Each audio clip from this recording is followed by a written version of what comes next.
নমস্কাৰ বন্ধুসকল, YouTube channel mix জ্ঞানলৈ মই স্বাগতম জনাইছোঁ। আপোনালোকৰ বন্ধুসকল, আজি মই আপোনালোকৰ ওচৰত এটা গণিতৰ ট্ৰিক্স লৈ আহিছোঁ। যে গণিতৰ অংক আমি কৰোঁতে সাধাৰণতে বহুত টান পাওঁ, কাৰণ ইয়াৰ গণিত অংক কৰিলেই সকলোৰে এটা মনত আহে বহুত টান এটা ছাবজেক্ট বিষয়।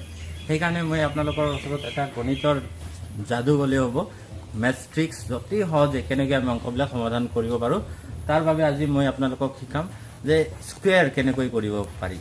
ধৰি লৈছোঁ মই এটা উদাহৰণ দি আপোনালোকক বুজাইছোঁ যে ইয়াত মই 85 স্কুৱেৰ ওলাব বিচাৰিছোঁ।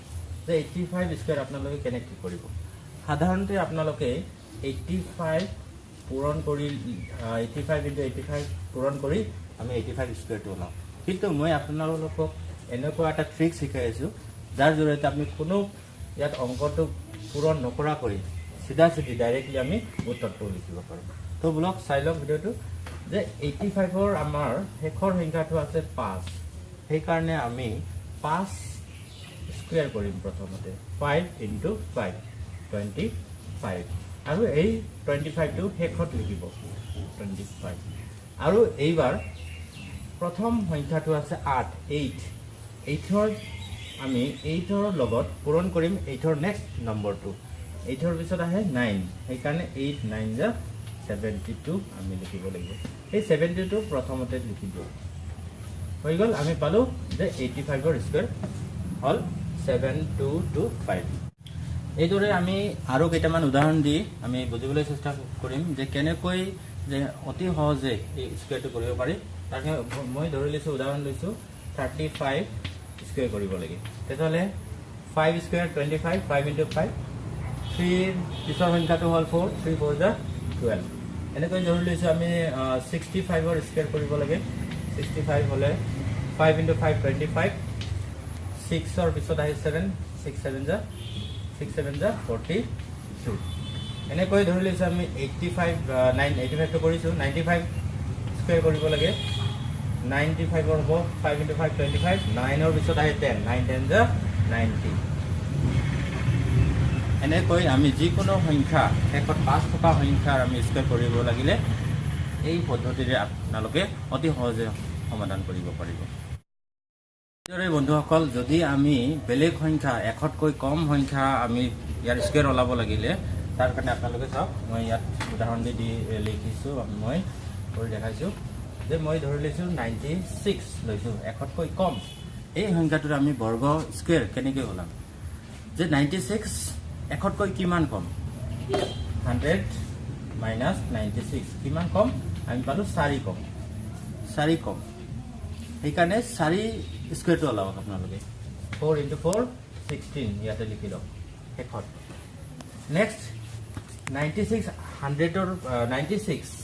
100ৰ পৰা 96 কিমান কম? 4 কম, সেইকাৰণে 4 টো 96ৰ পৰা মাইনাছ কৰি দিয়ক। 96 - 4 92, এইটো হ'ল 96ৰ স্কুৱেৰ। এইদৰে মই আৰু এটা উদাহৰণ দি আপোনালোকক বুজাবলৈ চেষ্টা কৰিছোঁ যে 98ৰ স্কুৱেৰ আমি কেনেকৈ কৰিম। 98 1তকৈ কিমান কম? 2 কম। 100 - 98 যদি আমি চাওঁ যে 2, সেইকাৰণে 2ৰ স্কুৱেৰ হ'ব 04, 4 হয়, সেইকাৰণে আমি একক আৰু দশকৰ স্থান লিখোঁতে আমি শূন্যটো ব্যৱহাৰ কৰিছোঁ।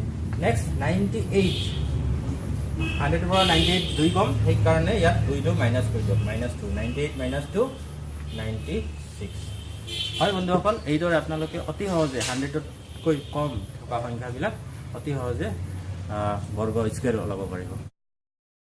এতিয়া মই আপোনালোকক কেইটামান উদাহৰণ দি বুজাম যে 1তকৈ বেছি থকা সংখ্যাবিলাকৰ আমি বৰ্গ স্কুৱেৰ কেনেকৈ ওলাব পাৰোঁ। ধৰি লৈছোঁ মই উদাহৰণস্বৰূপে এটা লৈছোঁ 102। 102ৰ আমি যদি স্কুৱেৰ ওলাব বিচাৰোঁ, তেতিয়াহ'লে আপোনালোকে কি কৰিব যে 100তকৈ কিমান বেছি, আগতো আছিল কম, যে 100তকৈ কিমান কম যদি আমি <100 থকা সংখ্যাবিলাকৰ আমি স্কুৱেৰ ওলাওঁ। এতিয়া আমি চাম যে 100তকৈ কিমান বেছি। যে 100টো হ'ল 1তকৈ 2 বেছি, +2 মানে 2 বেছি। ইয়াৰ স্কুৱেৰটো আপোনালোকে ওলাই লওক, 2 × 2 4, ঠিক আছে। আৰু 100টো কিমান বেছি আছিল? 2। এতিয়া 2টো প্লাছ কৰি দিয়ক ইয়াত একেধৰণে 104। এইটো হ'ল 102ৰ স্কুৱেৰ। এইদৰে মই আৰু এটা উদাহৰণ দি আপোনালোকক বুজাবলৈ চেষ্টা কৰিছোঁ যে 103 ইয়াৰ স্কুৱেৰ আমি কেনেকৈ ওলাম। 103 স্কুৱেৰ হ'ব। আমি যদি চাওঁ যে শেষৰ সংখ্যাটো 3 আছে, 3 3 গুণ 9 09 আৰু 100তকৈ 3 বেছি আৰু সেইকাৰণে ইয়াত 3 প্লাছ কৰি দিওঁ। 103 প্লাছ 3 106 10609 এইটো হ'ল 103 স্কুৱেৰ নম্বৰ। হয় বন্ধুসকল, আজিৰ কাৰণে এইখিনিয়ে। মই যিখিনি পাৰোঁ সেইখিনি মই চেষ্টা কৰি আপোনালোকক এই ভিডিঅ'টো প্ৰস্তুত কৰিছোঁ, যাতে আপোনালোকে অতি সহজে স্কুৱেৰ সংখ্যাৰ ওলাব পাৰে। ধন্যবাদ।